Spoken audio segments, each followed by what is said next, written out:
Famous हो गे ना रे, ए टूरी टूरम रायपुर फेमस हो गे ना। रायपुर फेमस हो गे ना रे, ए टूरी टूरम रायपुर फेमस हो गे ना। ए टूरी टूरा मनहा रोड मा खड़े रथे, रायपुर फेमस हो गे ना। ए टूरी टूरा मनहा रोड मा खड़े रथे, रायपुर फेमस हो गे ना। रायपुर फेमस हो गे ना रे, ए टूरी टूरम रायपुर फेमस हो गे ना। रायपुर फेमस हो गे ना रे, ए टूरी टूरम रायपुर फेमस हो गे ना।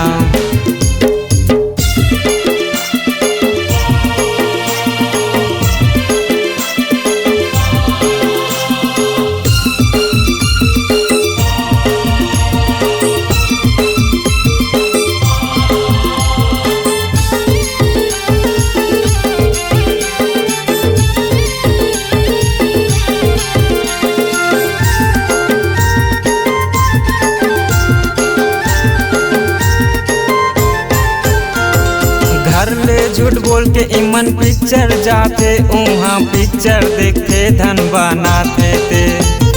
पॉपकॉर्न समोसा ला धर के बैठे रहते, खावे नहीं का करते थे। यहाँ टूरा मनहा टूरी देखेल कॉलेज जावे, कलयुग सही में आगे हावे। अरे आजकल के टूरी मन घलो झूठ बोल के जाते, सहेली घर जाते हाबन कह के। गार्डन जावे ना टाइम पास करे ना, कॉलेज जावे ना घर में झूठ बोल के हाँ। अरे कत को झनला हम हाँ मॉल में देखे हाँ, बन झूठ बोल के घर ले आए ना। अरे कत को झनला हम हाँ मॉल में देखे हाँ, बन झूठ बोल के घर ले आए ना। रायपुर फेमस हो गे ना रे, ए टूरी टूरम रायपुर फेमस हो गे ना। रायपुर फेमस हो गे ना रे, ए टूरी टूरम रायपुर फेमस हो गे ना।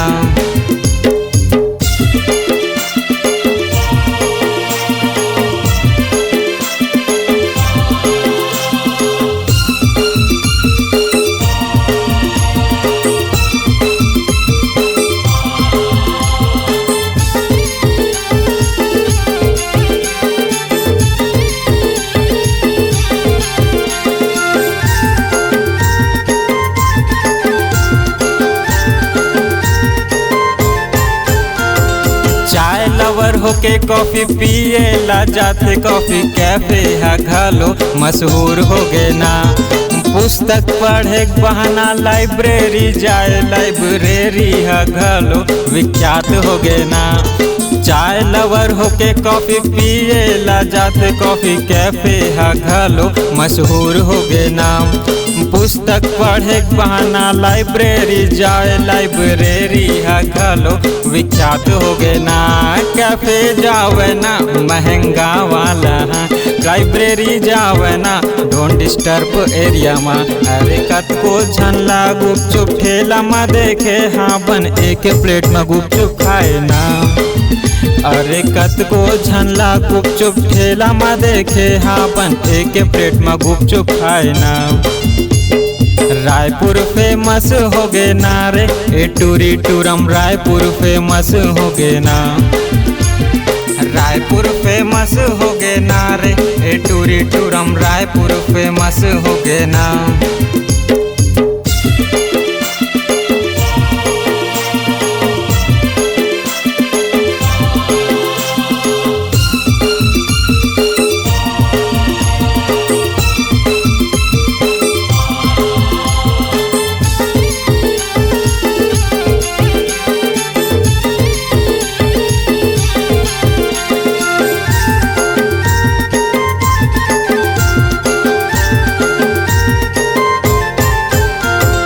पढ़े के उम्र में इमन पढ़े नहीं, और गढ़े के उम्र में गढ़े नहीं ना।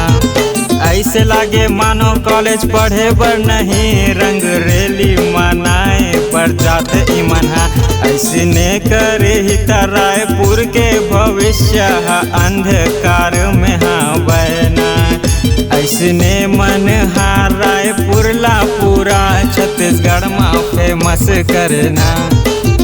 रायपुर वाले किशन में झूठ नहीं बोलत हाँ बहु रायपुर फेमस हो गए ना। रायपुर राजधानी के बात ला बोलत हाँ बहु रायपुर फेमस हो गए ना। रायपुर फेमस हो गए ना रे ए टूरी टूरम रायपुर फेमस हो गए ना। भैया रायपुर फेमस हो गए ना रे ए टूरी टूरम रायपुर फेमस हो गए ना। रायपुर फेमस हो गए ना रे ए टूरी टूरम रायपुर फेमस हो गए ना। रायपुर फेमस हो गए ना रे ए टूरी टूरम रायपुर फेमस हो गए ना।